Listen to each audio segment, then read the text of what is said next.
Nos envoyés spéciaux dans la bande de Gaza, Mathieu Mabin et Gallagher Fenwick, ont découvert une des positions du Hamas dans la bande de Gaza, endroit qui leur permet de tirer des roquettes en direction du territoire israélien, une position qui se trouve à seulement quelques mètres des habitations. C'est un document exclusif.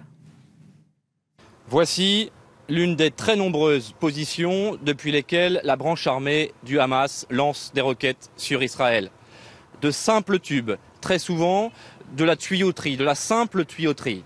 Ceux-ci sont directement braqués vers Israël.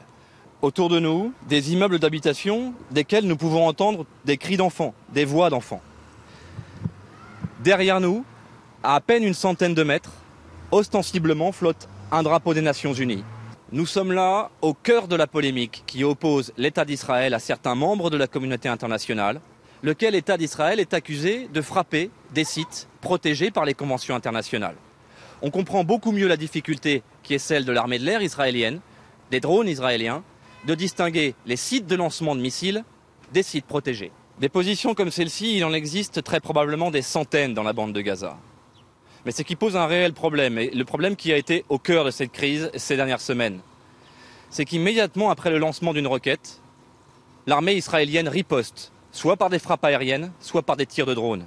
Dans un environnement comme celui-ci, c'est la garantie de commettre des dommages collatéraux et des pertes dans les populations civiles.